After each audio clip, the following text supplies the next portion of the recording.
And so nothing, right? 20 years later, I'm doing ayahuasca. And then so I set my intention for this ceremony. I'm like, Deidreana, this one is for you. So I set my intention and I said my daughter's name. And then Marcella blew the tobacco in the drink and I took the entire drink. I even like made sure that every single drop was out of there, you know, because I was so confident. It's almost like a fight that you have with like this feeling of not giving into the process, because the whole point is for you to surrender. And then all of a sudden, like I hear a voice inside of me that says, are you going to keep fighting me? Are you going to keep fighting me? Or are you going to surrender and allow me to work in you? What's going to happen? Are you going to fight or are you going to keep going like this? And then I'm like, but I don't want to die, God. I'm so sorry. Please save me. Like, I don't want to die. This is not the way that I want to go. And then ayahuasca said, then surrender. If you're going to die, die. But if not, let me take you through the greatest journey of your life. And let's do this. And then all of a sudden, I like had to transform my thoughts into like, this is so out of my control. And I had to surrender to the process. It was almost like I had to stop resisting the feeling of having my heartbeat trying to like get out of my chest, because it's an uncontrollable feeling, right? And you can't get out of it. And then all of a sudden I hear a voice, which was Deidreana. And she says, Mommy, we are now free.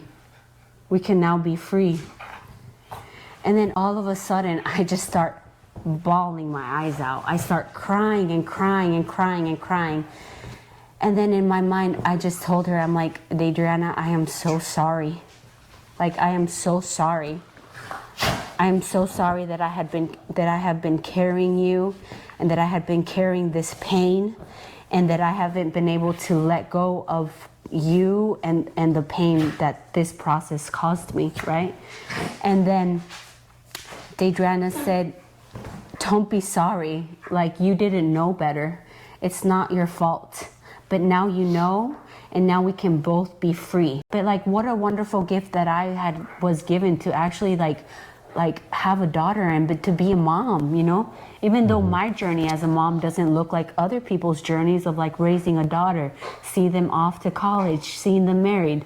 My journey was very short. But like in that moment, I became a mother. So how beautiful, right?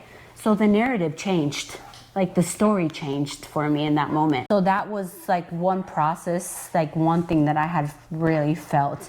So after that, it was just like pure peace, but also like at the same time, still trying to like integrate the fact that I was going through like a really hard time with my body. Like my body was just reacting in a very strong way to ayahuasca, you know? Like my heart was beating out of my chest. You went to the bathroom, right? On the second yeah. night? So the second night also, like I had diarrhea, because it's going to come out one way or another. So it's either going to come out with vomit or it's either going to come out the other end. Yeah. So I felt my stomach churning.